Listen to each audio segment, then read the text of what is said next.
Hola. Bienvenidos a esta segunda parte de la sentencia SP 1157 del 30 de abril del 2025, radicado 63535 y magistrado ponente el doctor Gerardo Barbosa Castillo.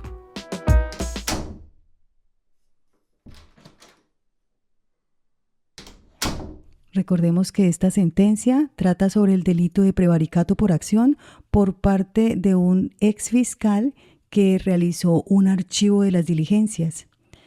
Esta segunda parte incluirá el caso en concreto, que va desde la página 24 hasta terminar la misma en la página 56. Bienvenidos. Iniciemos con el título de las pruebas incorporadas al proceso y como punto A, de las estipulaciones probatorias. En desarrollo del juicio adelantado en primera instancia ante el Tribunal Superior del Distrito Judicial de Cali, se incorporaron al debate probatorio, por acuerdo de las partes, las siguientes estipulaciones probatorias. Se reconoció la plena identificación del acusado mediante la respectiva tarjeta de cadactilar. Se acreditó su calidad de fiscal seccional de Cali con la resolución de nombramiento y el acta de posesión correspondientes. Se estipuló la ausencia de antecedentes penales y disciplinarios del acusado, conforme a las certificaciones expedidas por la Procuraduría General de la Nación y la Policía Nacional. Se reconoció su experiencia profesional y trayectoria laboral mediante la hoja de vida y documentos anexos. Además, se admitió la autenticidad de las copias de las carpetas correspondientes a la investigación adelantada por la Fiscalía 163 Seccional de Cali bajo el radicado que termina 01412 a cargo del aquí procesado, en contra del señor Fabio y otros, conforme a la noticia criminal del 20 de febrero del 2013 presentada por el abogado Edgar. Dichas copias contienen actas, elementos materiales probatorios e información legalmente obtenida, incluyendo las órdenes de policía judicial y decisiones de archivo firmadas por el aquí acusado en su calidad de fiscal 163 seccional. Sumado a lo anterior, se tuvo por auténtica la copia del expediente correspondiente a la radicación que termina en 50, adelantada por la Fiscalía 50 Seccional de Cali en contra del señor Luis Hernán. Esta carpeta culminó con resolución de preclusión y con pulsa de copias hacia la Fiscalía 163 Seccional.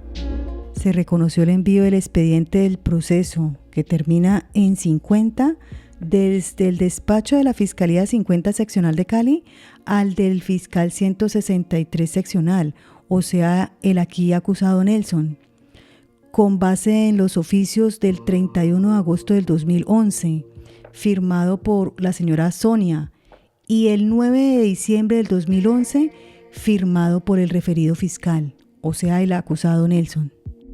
Se admitió como prueba de autenticidad de los documentos relativos a la carga laboral y estadísticas de audiencias asignadas a los despachos de la Unidad de Administración Pública. Se acreditó que el acusado obtuvo calificaciones satisfactorias como fiscal seccional durante los años 2017 y 2018, siendo reconocido como uno de los fiscales destacados de la entidad.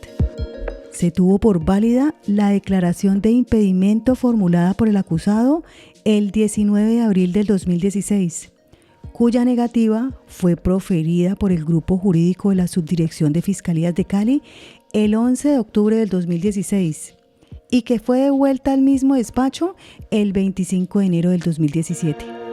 Así también, dentro de las estipulaciones probatorias, se incorporaron los resultados estadísticos de desempeño del acusado durante los años 2011 al 2018, en su calidad de fiscal 163 Seccional de Cali.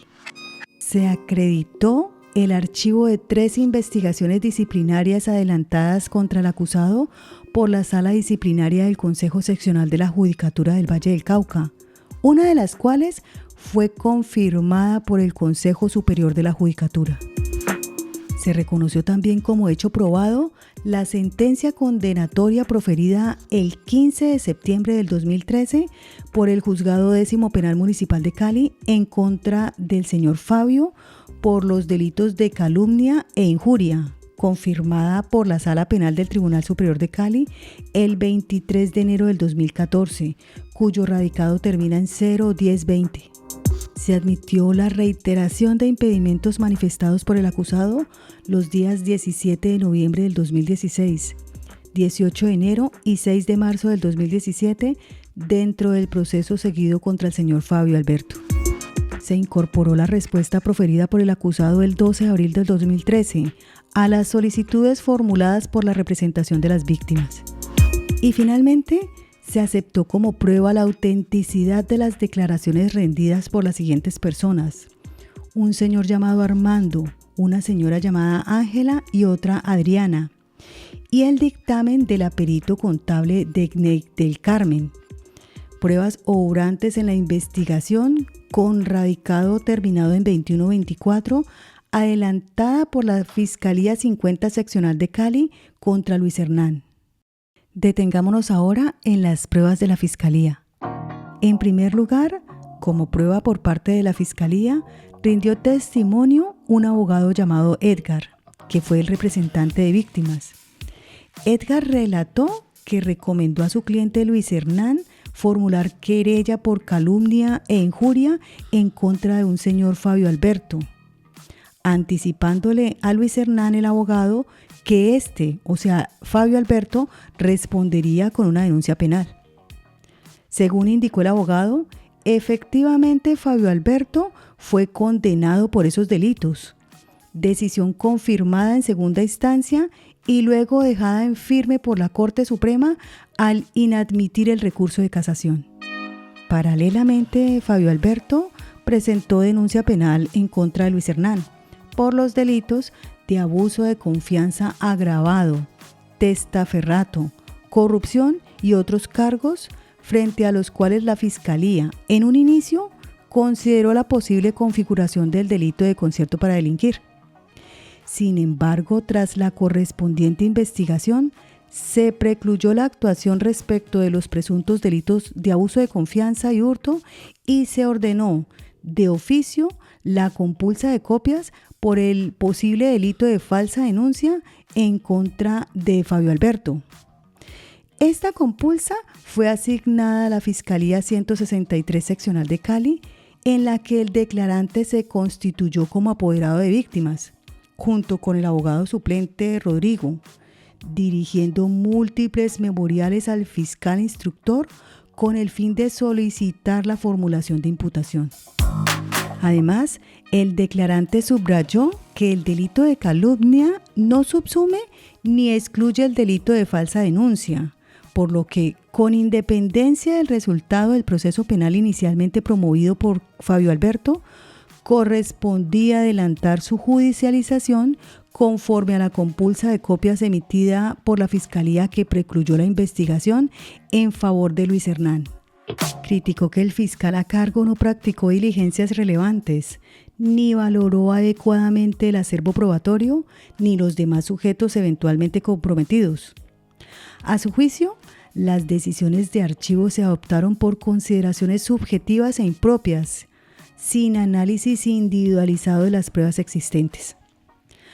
Afirmó que la falsa denuncia no está subsumida en la calumnia y que las pruebas ya obraban en los expedientes previos, de los cuales se habían compulsado las copias. También enfatizó que el archivo debió sustentarse en circunstancias objetivas. En segunda intervención, el abogado Gonzalo, también representante de víctimas, explicó que la denuncia presentada por Fabio Alberto fue objeto de análisis en la Fiscalía 50 Seccional, la cual determinó que los documentos aportados eran apócrifos, sin membrete ni respaldo institucional, y que no demostraban ningún detrimento a la universidad. Agregó que los hechos denunciados no revestían naturaleza penal, sino que constituían intentos de persecución personal. Este abogado Gonzalo resaltó que los testigos allegados por Fabio Alberto solo replicaron versiones de este y que las denuncias ante la DIAN y el Ministerio de Educación tampoco prosperaron.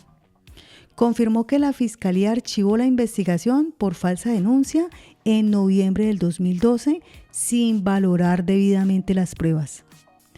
Tras el desarchivo ordenado por un juez de garantías, se otorgó un nuevo término de investigación que culminó nuevamente con decisión de archivo.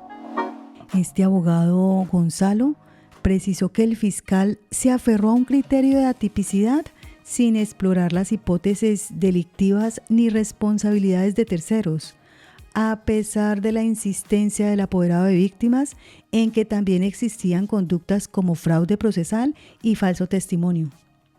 Indicó que las autoridades disciplinarias no ordenaron ningún reproche y que el proceso permaneció sin avances hasta que años después fue reabierto y se programó audiencia de imputación, frustrada por maniobras procesales de la defensa de Fabio Alberto. Llegamos en este momento a las pruebas de la defensa. La defensa aportó 2 documentos en la audiencia del 13 de diciembre del 2019. Una constancia sobre el desarchivo del proceso con radicado terminado en 01412, el 14 de diciembre del 2017, y una certificación de azonal judicial sobre el cese de actividades de la Fiscalía entre octubre y diciembre del 2012. En cuanto al testimonio del procesado aquí acusado Nelson, este renunció a guardar silencio y expuso que recibió una compulsa de copias en septiembre del 2009, cuando ya tenía una elevada carga laboral.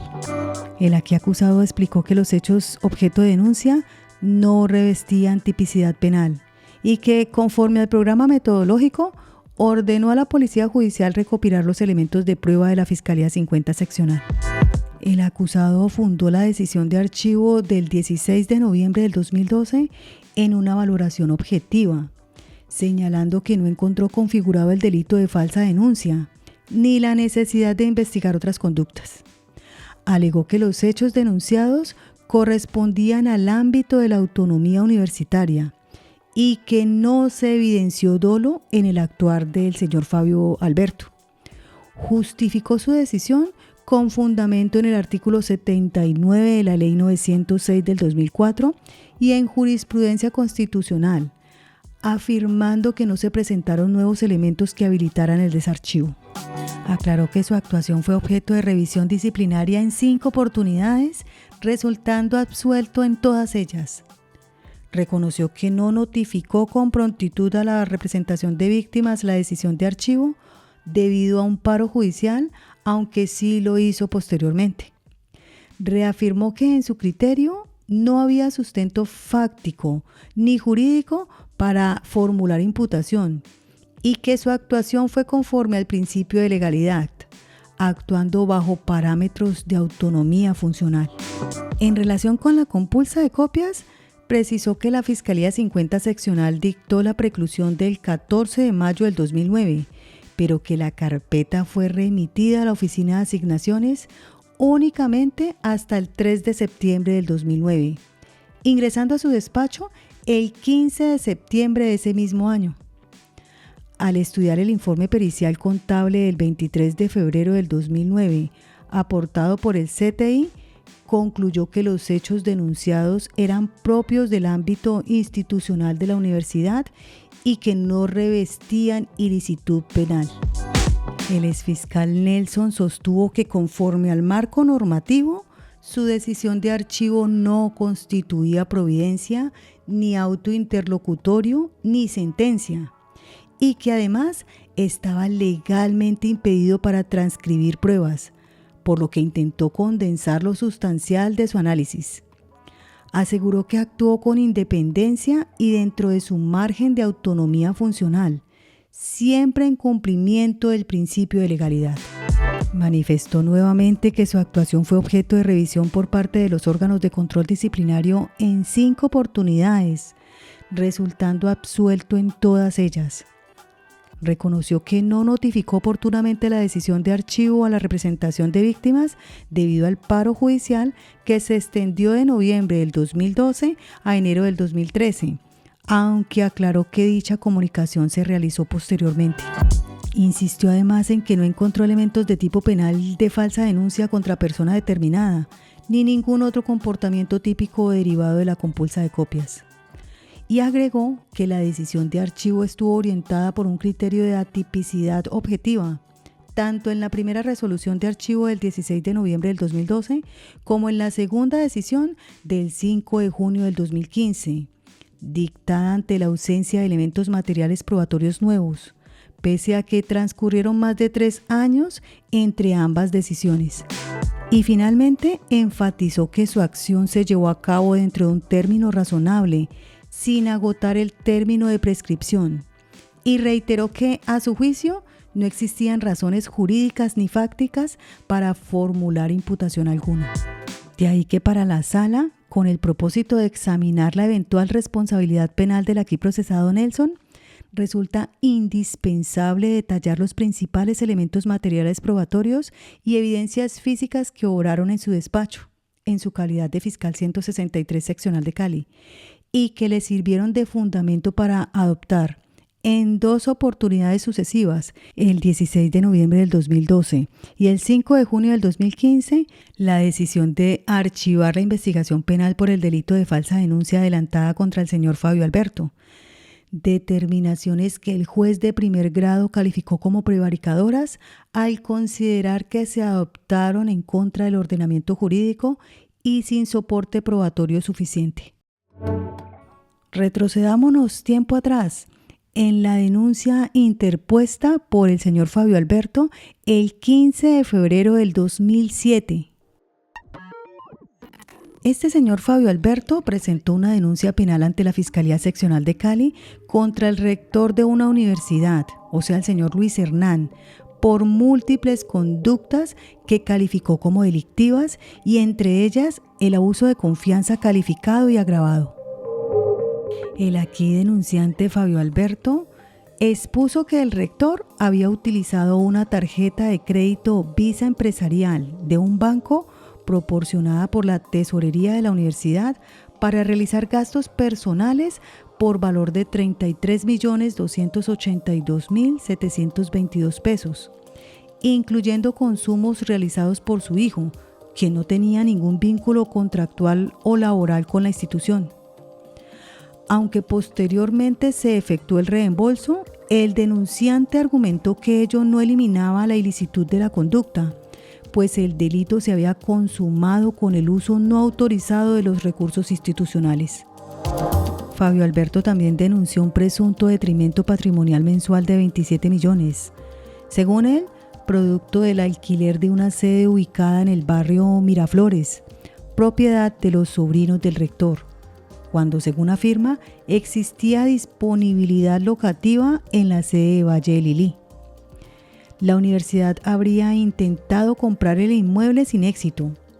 Según el denunciante, esta sede no solo era innecesaria, sino que además generaba gastos adicionales en vigilancia, servicios y mantenimiento, ejecutados directamente por el rector sin control del Consejo Superior.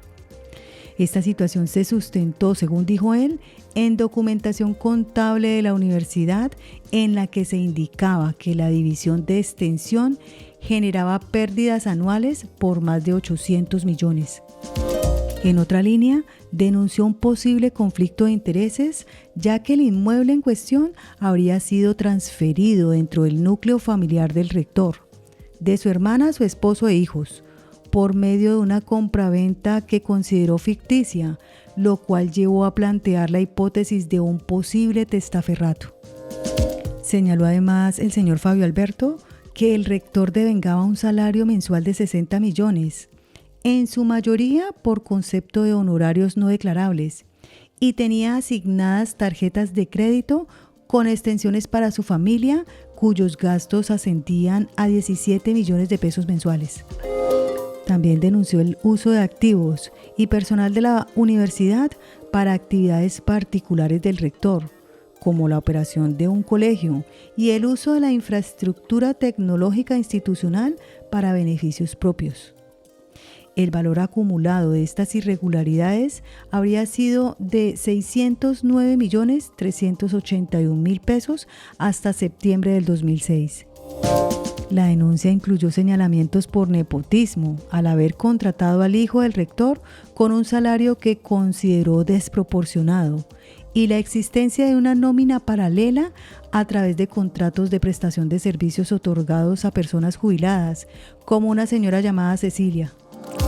Asimismo, acusó al rector de haber vinculado a la administración de la universidad a personas con antecedentes penales, como un señor de nombre Hugo, vinculado al proceso 8000, y a una fundación quien, según se afirmó, actuaba como testaferro o socio de otra persona, a través de otra fundación, entidad que tendría personería jurídica independiente, pero que operaba al interior de esta universidad y fungía como vehículo de extracción de recursos con apariencia de legalidad. A estas denuncias señaló posibles inversiones no autorizadas en el exterior, el manejo de un fondo institucional de 26.011 millones y una doble contabilidad al interior de la universidad dirigida directamente por el rector. También mencionó la existencia de una mesa de dinero confidencial para realizar préstamos a empresas y particulares, como un diario con el que habría vínculos cruzados a través de integrantes del Consejo Superior.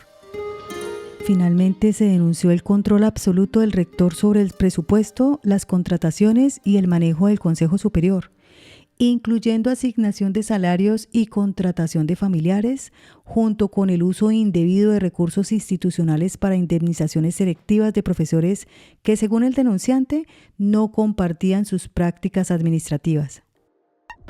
Detengámonos ahora en la ratificación bajo la gravedad del juramento y ampliaciones posteriores que hizo el señor Fabio Alberto. El 15 de marzo del 2007, Fabio Alberto ratificó su denuncia bajo la gravedad del juramento, conforme a la Ley 600 del 2000, ante la Fiscalía 53 Seccional de la Unidad de Patrimonio Económico de Cali. Ese mismo día presentó un escrito de ampliación de denuncia con nuevos documentos y precisiones. Posteriormente, el 30 de abril del 2007 y el 24 de octubre del 2007, presentó nuevas ampliaciones por escrito, las cuales ratificó el 7 de diciembre del 2007, también bajo la gravedad del juramento, reiterando sus señalamientos y aportando nuevas pruebas documentales que, según su dicho, demostraban la estructura cerrada y el manejo irregular de la universidad. Llegamos aquí a la apertura de instrucción y definición de situación jurídica del señor Luis Hernán. El 10 de septiembre del 2007, la Fiscalía 53 Seccional de Cali profirió resolución de apertura de instrucción en contra del señor Luis Hernán, ordenando su vinculación mediante diligencia indagatoria por el delito de abuso de confianza calificado y agravado, y dispuso reiterar el estudio contable de los años 2004 en adelante, con el fin de establecer cuantía de la presunta apropiación.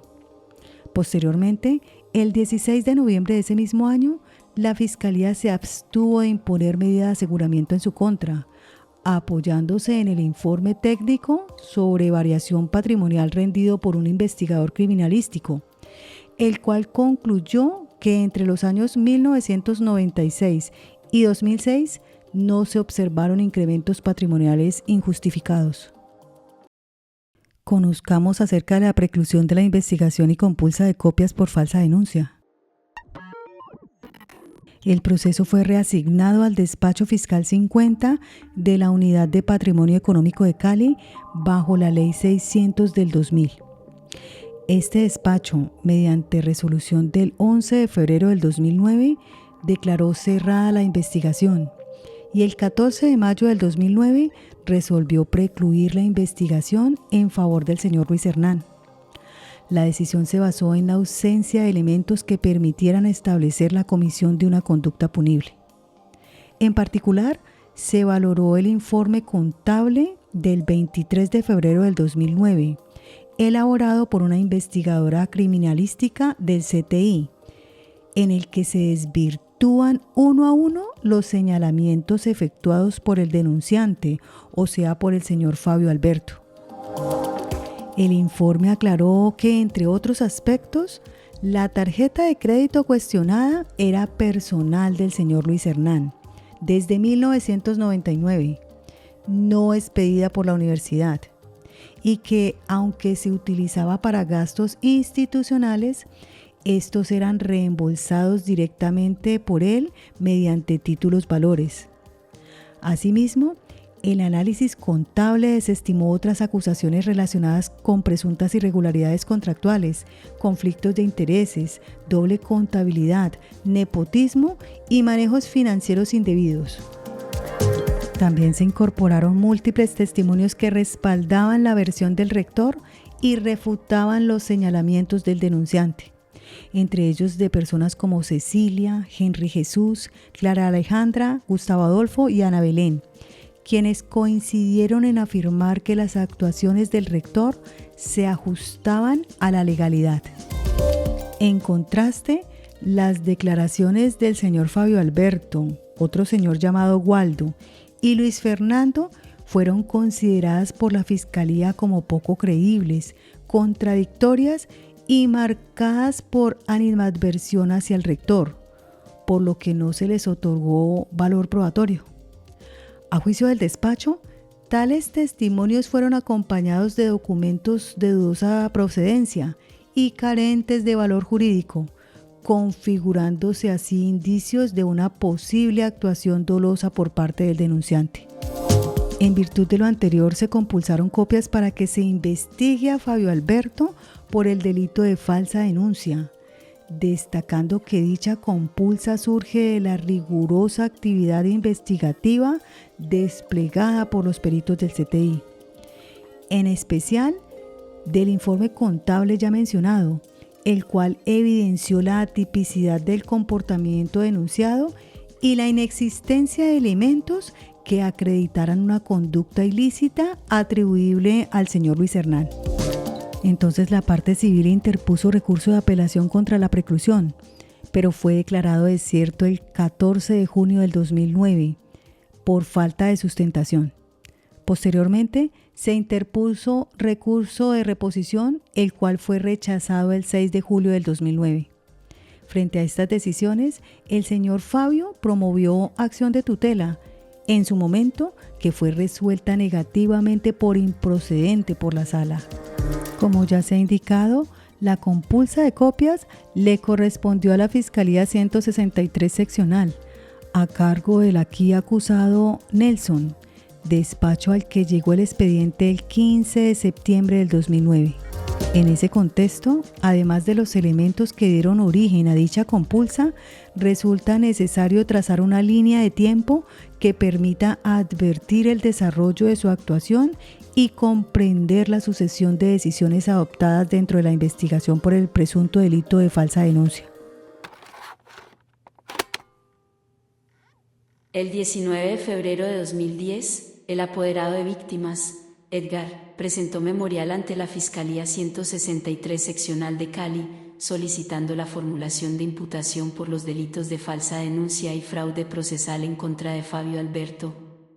El 21 de mayo de 2010, el fiscal 163 seccional de Cali elaboró el programa metodológico y expidió la primera orden a Policía Judicial, encaminada al recaudo de documentos originales aportados por Fabio Alberto en la denuncia, así como otras diligencias investigativas. El 2 de febrero de 2011, el investigador de campo rindió informe en el cual señaló la imposibilidad de dar cumplimiento a la orden de Policía Judicial del 21 de mayo de 2010, debido a que las diligencias se encontraban archivadas, situación que requería su desarchivo. El 19 de agosto de 2011, el apoderado de víctimas, Edgar, presentó segundo memorial ante la Fiscalía 163 seccional de Cali, reiterando la solicitud de imputación, ahora incluyendo a Luis Fernando como indiciado. El 19 de septiembre de 2011, la representación de víctimas aportó el acta de formulación de imputación y el escrito de acusación del 21 de octubre de 2010 presentados por la Fiscalía 23 local de Cali ante el Juzgado 27 Penal Municipal con función de garantías, contra Fabio Alberto por los delitos de injuria y calumnia. El 16 de noviembre de 2012, el fiscal 163 seccional de Cali profirió resolución de archivo de la investigación por el delito de falsa denuncia a favor de Fabio Alberto. El 13 de febrero de 2013, el apoderado de víctimas presentó nuevo memorial solicitando la revocatoria de la decisión de archivo dictada por el fiscal 163 seccional de Cali. El 12 de abril de 2013, el fiscal 163 seccional de Cali respondió la solicitud de desarchivo, rechazándola por considerar que no se aportaron hechos nuevos que permitieran reabrir la investigación. El 9 de abril de 2014, el Juzgado 12 Penal Municipal con función de control de garantías de Cali, mediante auto, ordenó el desarchivo de la investigación penal en contra de Fabio Alberto.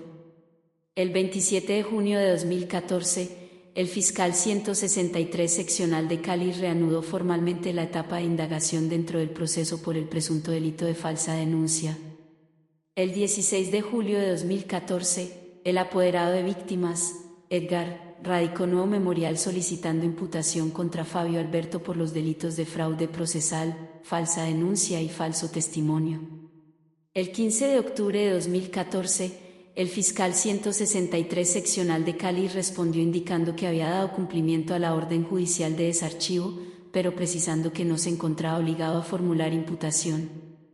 El 19 de noviembre de 2014, el fiscal 163 seccional de Cali expidió orden a Policía Judicial para inspección a la universidad, con el fin de establecer las funciones del Consejo Directivo y el rol desempeñado por Fabio Alberto. El 18 de diciembre de 2014, el Juzgado 24 Penal Municipal con función de control de garantías de Cali concedió al fiscal 163 un plazo máximo de 3 meses para recaudar los elementos probatorios pertinentes y adoptar la decisión correspondiente. El 25 de febrero de 2015, la Policía Judicial presentó informe parcial de cumplimiento de la orden del 19 de noviembre de 2014, informando que no fue posible determinar si Fabio Alberto tenía información sobre la situación contable, administrativa y financiera de la universidad. El 17 de marzo de 2015, el fiscal 163 solicitó ante el juez de garantías la prórroga del término otorgado, aduciendo la necesidad de continuar con el recaudo de pruebas ante la aparición de nuevos posibles indiciados. El 9 de abril de 2015, la representación de víctimas aportó copia de la decisión de la Sala de Casación Penal de la Corte Suprema de Justicia del 21 de enero de 2015, quien admitió la demanda de casación interpuesta por Fabio Alberto contra la condena por injuria y calumnia. El 5 de junio de 2015, el Juzgado 24 Penal Municipal con función de garantías de Cali negó la solicitud de prórroga presentada por el fiscal 163 seccional. Misma fecha esta 5 de junio de 2015, donde el fiscal 163 seccional de Cali profirió segunda orden de archivo en la investigación seguida contra Fabio Alberto. Pasemos ahora a las decisiones acusadas de prevaricadoras. Estas decisiones son 2. La primera es la orden de archivo del 16 de noviembre del 2012, en la que el funcionario aseguró que del examen de los elementos materiales disponibles no se podía estructurar la tipicidad objetiva del delito de falsa denuncia, pues el denunciante Fabio Alberto consideró según sus creencias que los hechos debían ser investigados por la justicia, pero que éste no obró con temeridad o mala fe. En lo que interesa, en la parte emotiva de esta decisión, consignó: revisada detenidamente la carpeta, encontramos una situación clara. El tipo penal de falsa denuncia tiene unos ingredientes normativos claros, mismos que en el caso en estudio no se avisoran.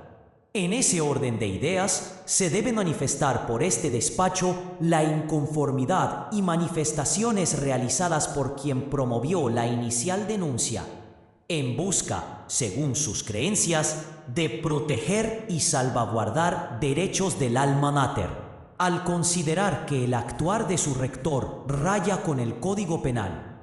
Sin embargo, no se vislumbra una temeridad, ni son palabras necias ni menos constitutivas de una falsa denuncia. Es lo que creyó se debía investigar por la justicia. Era su deber denunciar, un derecho, el acceso a la justicia de lo que consideró era un delito. Se debía investigar el porqué del pago de la tarjeta de crédito del hijo del rector, con dineros de la universidad. Y es cierto lo denunciado. Ello aconteció. Si bien con la tarjeta de crédito personal del rector de la universidad se cancelaban cuentas de la universidad e igualmente las cuentas personales y familiares, hechos que no solo se presentaron una vez, sino varias veces, era con dineros de la universidad que se cancelaban inicialmente. Así posteriormente, días después, fuese devuelto el dinero por el propietario de la tarjeta. Por lo tanto, no es viable para este despacho fiscal ejercer la acción penal dentro del presente asunto, por cuanto lo que se expone como fundamento para ello hace referencia exclusivamente al querer y parecer de quien solicita la compulsa de copias, no a elementos que nos permitan inferir que los hechos narrados hasta este momento revistan las características de delito. Así las cosas, sin adentrarnos en más disquisiciones, sin hacer juicios de valor respecto del tipo subjetivo, como tampoco sobre la existencia o no de causales de exclusión de la responsabilidad, sino teniendo en cuenta los hechos allegados al conocimiento de esta instancia, se infiere razonablemente que no existen elementos o medios de convicción que nos permitan ejercer debidamente la acción punitiva del Estado. Y ya en la orden de archivo del 5 de junio del 2015, el fiscal aquí procesado, Nelson, consignó: Revisada detenidamente la carpeta atendiendo el programa metodológico, el plan de investigación, los elementos materiales probatorios, encontramos una situación clara. El tipo penal de falsa denuncia tiene unos ingredientes normativos claros, mismos que en el caso en estudio no se avisoran. En ese orden de ideas se debe de manifestar por este despacho la inconformidad y manifestaciones realizadas por quien promovió la inicial denuncia, en busca, según sus creencias, de proteger y salvaguardar derechos del alma mater. Al considerar que el actuar de su rector rayan con el Código Penal, pero no se vislumbra una temeridad, ni son palabras necias y menos constitutivas de una falsa denuncia, es lo que creyó se debía investigar por la justicia. Todas sus manifestaciones las llevó al escenario penal a efectos de que la misma Administración de Justicia las decantara, las entrara a verificar. Era su deber denunciar, un derecho, el acceso a la justicia, de lo que consideró era un delito. Se debía investigar del porqué del pago de la tarjeta de crédito del hijo del rector con dineros de la universidad. Y es cierto lo denunciado. Ello aconteció. Si bien con la tarjeta de crédito personal del rector de la universidad se cancelaban cuentas de la misma universidad, igualmente las cuentas personales y familiares, hechos que no solo se presentaron una vez, sino varias veces.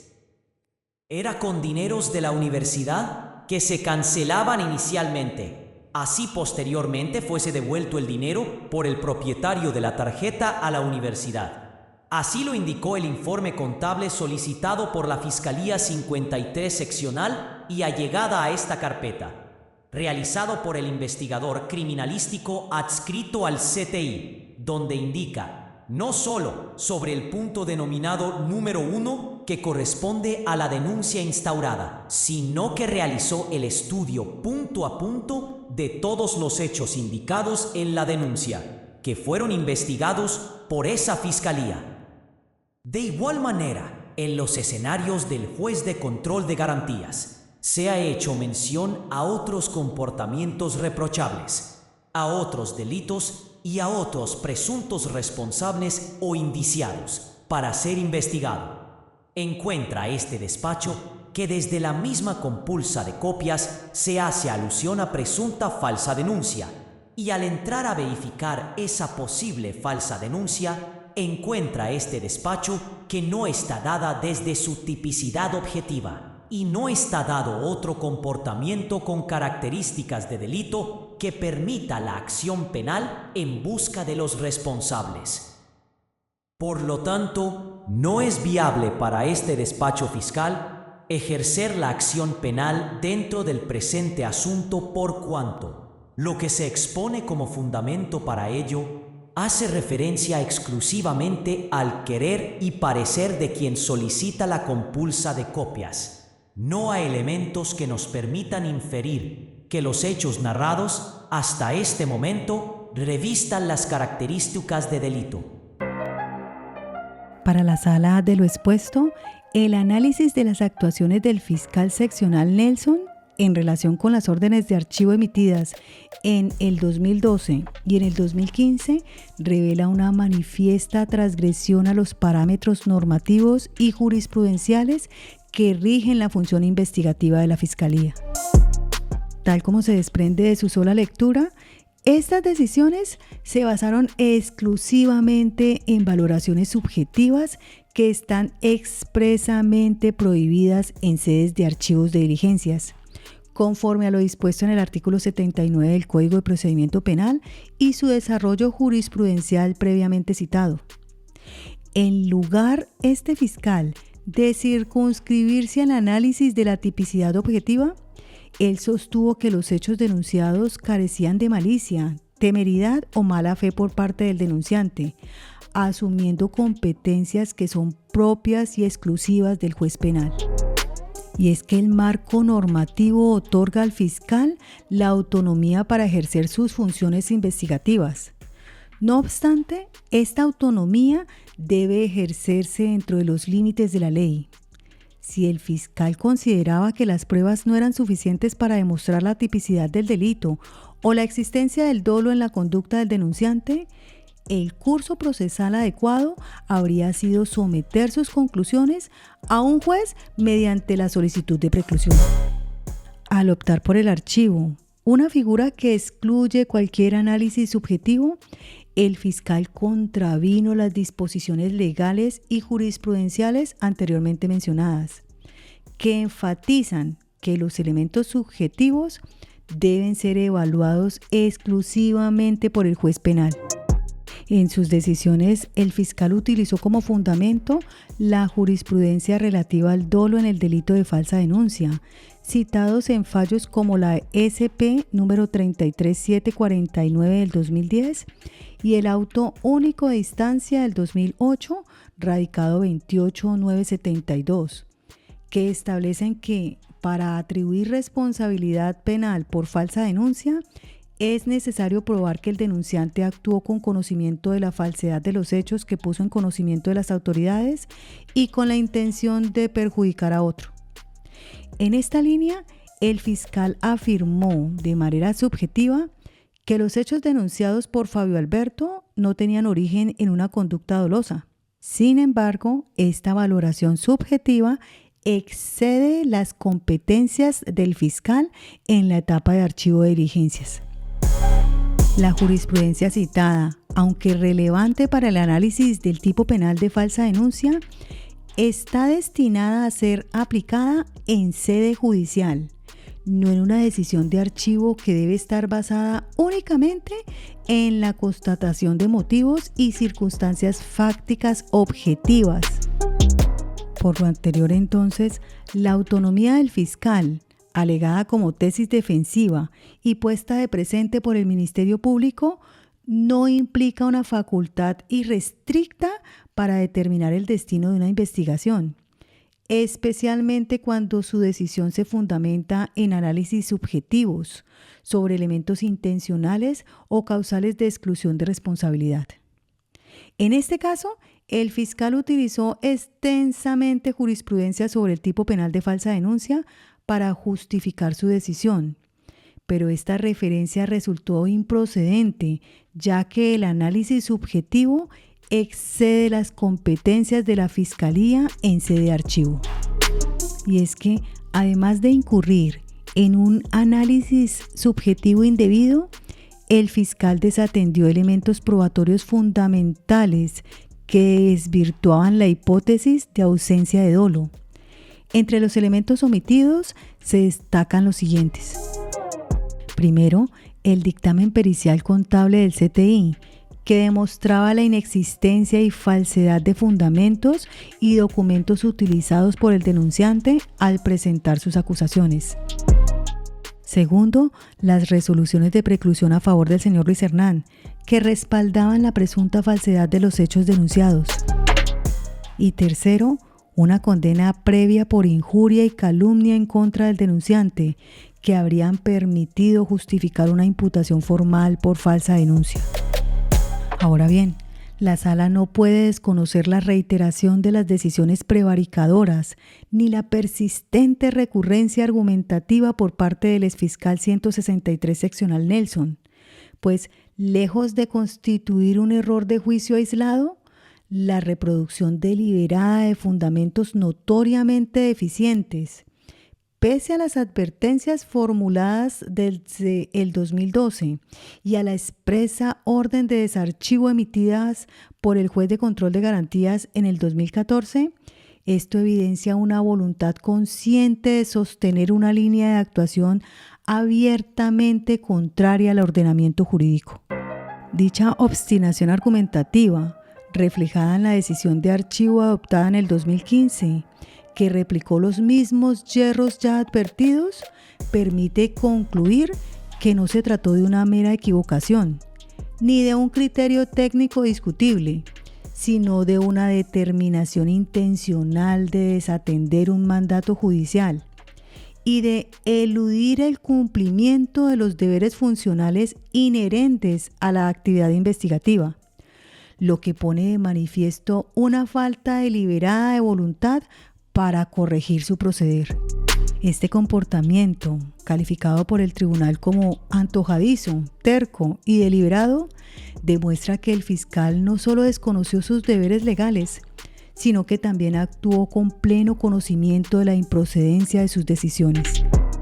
Este panorama adquiere especial relevancia al considerar que para el año 2012, el aquí procesado, otrora fiscal 163 seccional Nelson, contaba con al menos 16 años de experiencia en el sector judicial, de los cuales más de 6 años los desempeñó como fiscal delegado ante jueces del circuito.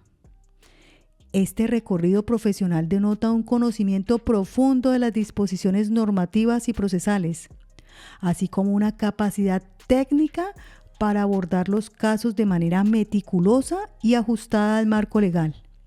Por ello, resulta inadmisible que las órdenes de archivo dictadas estén marcadas por análisis que, lejos de ser objetivos, excedieron el ámbito de actuación permitido para esta etapa procesal. Para la Corte, la conducta del fiscal no puede atribuirse a un malentendido o a una diferencia de interpretación legítima. Por el contrario, refleja una actuación que dejó de lado las exigencias legales que rigen su labor. Las decisiones tomadas se sustentaron en valoraciones personales que, en lugar de respetar las exigencias de imparcialidad y debida diligencia, desviaron el curso natural de la investigación hacia conclusiones ajenas al marco procesal. Al archivar las diligencias, el fiscal optó por una figura que excluye cualquier análisis de elementos subjetivos o intencionales, ignorando que, de considerar insuficientes las pruebas para configurar la tipicidad del delito o la existencia del dolo, el camino adecuado era solicitar la preclusión ante un juez competente. Con todo, el actuar del fiscal no solo obstruyó el adecuado avance del proceso, sino que facilitó la prescripción de los hechos investigados. Las decisiones de archivo contribuyeron a prolongar la inactividad procesal, lo que, sumado a la reiteración de estas irregularidades, evidencia una falta deliberada de voluntad para ajustar su proceder. Este comportamiento no solo comprometió gravemente los derechos de las víctimas, sino que también impactó negativamente la administración de justicia al permitir que el tiempo operara como un factor determinante para extinguir la acción penal. En este contexto, la Sala no encuentra justificación alguna para las actuaciones realizadas por el fiscal 163 seccional, las cuales contravinieron de manera manifiesta las disposiciones legales y procesales aplicables. Al fundamentar las órdenes de archivo acusadas en argumentos subjetivos e improcedentes, el fiscal asumió competencias que excedían sus facultades legales. Por tanto, estas acciones no solo resultan ajenas al marco normativo, sino que reflejan un actuar deliberado y contrario a los principios que rigen la administración de justicia. En consecuencia, queda plenamente acreditado su proceder prevaricador al emitir decisiones manifiestamente contrarias a la ley, con pleno conocimiento y voluntad de apartarse del orden jurídico. Y en mérito de lo expuesto, la Sala de Casación Penal de la Corte Suprema de Justicia, Administrando Justicia, resuelve confirmar la sentencia del 8 de marzo del 2023, proferida por la Sala Penal del Tribunal Superior del Distrito Judicial de Cali, mediante la cual declaró penalmente responsable al señor Nelson, otrora fiscal 163 seccional de Cali, como autor del delito de prevaricato por acción. Recordando en su resolución como segundo punto que contra la presente decisión no proceden recursos, ordenando devolver la actuación al tribunal de origen. Estimados podcastescuchas, es aquí donde terminamos la segunda parte y el relato de la sentencia radicado 63535, esperando que sea de provecho profesional para ustedes. Les esperamos en otro episodio y les agradecemos infinitamente su tiempo. Un abrazo.